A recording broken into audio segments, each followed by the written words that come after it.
आज के इस वीडियो में हम बात करेंगे मॉक टेस्ट सीरीज के संदर्भ में। सभी को नमस्कार। जियो गुरु यूट्यूब चैनल पर मैं मुकेश चौधरी आपका हार्दिक स्वागत करता हूं।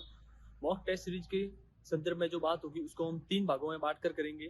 पहला भाग ये अधिकतर लोगों के प्रश्न रहते हैं कि मॉक टेस्ट सीरीज एक स्टैंडर्ड होती है, उसके क्या गुण रहने चाहिए, तो उस गुण एवं ये सीरीज कब से स्टार्ट करनी चाहिए एवं उनके टेस्ट सीरीज को देने की प्रोसेस एक व्यवस्थित तरीके से क्या रहनी चाहिए। तो पहली बात जैसे कि अपन ने बताई कि एक मानक टेस्ट सीरीज का गुण क्या होना चाहिए, जिसमें इसको अपन पॉइंट वाइज देखें तो इसमें प्रथम पॉइंट रहता है कि यह एक अच्छी टेस्ट सीरीज होती है वो अपने पाठ्यक्रम के अनुसार रहनी चाहिए। एवं दूसरा पॉइंट इसमें अपन देखें तो कि जो प्रश्न होते हैं प्रीवियस ईयर जितने भी आए हुए होते हैं प्रीवियस ईयर प्रश्न वो उसमें टोटल शामिल होने चाहिए।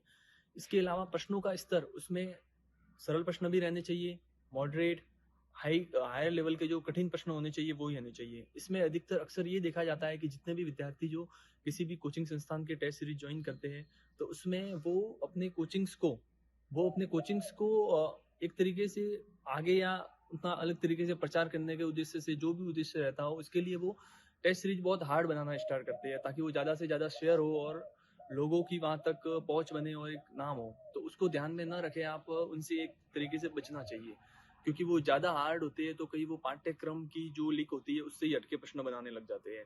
तो उसके लिए आपको ये विशेष चीज़ ध्यान रखनी है कि ज़्यादा हार्ड के चक्कर में ना रहे। टेस्ट सीरीज वही आप खुद चेक करें, किसी ने ली हो या खुद ने ली हो आप, या फिर आप जो भी ज्वाइन करना चाहते हो खुद चेक करें कि एक तो प्रीवियस ईयर प्रश्नों का अच्छा समावेश होना चाहिए, उसके अलावा पाठ्यक्रम के अनुसार होनी चाहिए, उसके अलावा एनसीईआरटी एवं आरबीएसई की बोर्ड की जो पुस्तकें हैं उनसे भी जितने भी प्रश्न हैं वो सब समाविष्ट रहनी चाहिए। इसके अलावा एक इसमें विशेषता अपन देखें तो जो टेस्ट सीरीज है उसमें यूनिट वाइज टेस्ट भी होने चाहिए। यूनिट वाइज टेस्ट के अलावा फुल लेंथ टेस्ट और टॉपिक वाइज ऐसे कुछ रहे तो वो बेहतर रहता है। उसके अलावा दूसरे बिंदु पे जो अपन बात करेंगे वो होता है कि टेस्ट सीरीज कब से हमें स्टार्ट करनी चाहिए। तो इसे स्टार्ट के लिए कोई विद्यार्थी होते हैं वो टेस्ट जैसे एक बार रिवाइज किया तभी स्टार्ट करते हैं। तो मेरा तो व्यक्तिगत रूप से ये मानना है कि अपन को टेस्ट सीरीज स्टार्ट कम से कम 2 से 3 बार रिवीजन करके ही स्टार्ट करनी चाहिए। उसका महत्वपूर्ण लाभ ये रहता है कि 2-3 बार यदि आप किसी भी को पोर्शन को रिवाइज कर चुके होते हैं और उसके बाद आप टेस्ट अटेम्प्ट करते हैं तो उसके जितने भी चारों विकल्प होते हैं उन चारों विकल्पों का आप एक अच्छे तरीके से पूरा एनालिसिस करते हैं। उस एनालिसिस के कारण जो पूरे 4 ऑप्शन होते हैं उससे संबंधित जितने भी सवाल होते हैं, डाउट होते हैं, वो सब आपके टोटल क्लियर हो जाते हैं।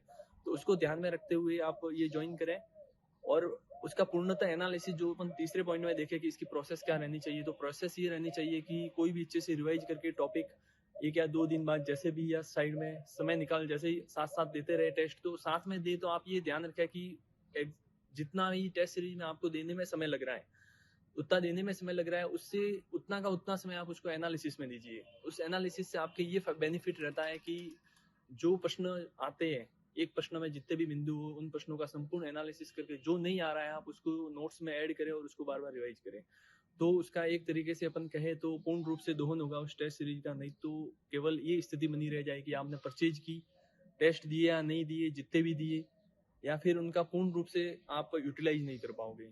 तो टोटल मिला के ये 3 बातें ध्यान रखने की थी। एक अच्छी गुण क्या रहनी चाहिए वो आप चेक करके लीजिए, अच्छी प्रोसेस क्या होनी चाहिए। इसके अलावा आप स्टार्ट कब से कर रहे हो तो आप वो टेस्ट सीरीज आपको पूरा बेनिफिट देगी।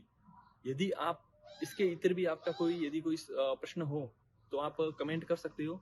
तो अगले वीडियो में हम उस पर चर्चा जरूर करेंगे। धन्यवाद।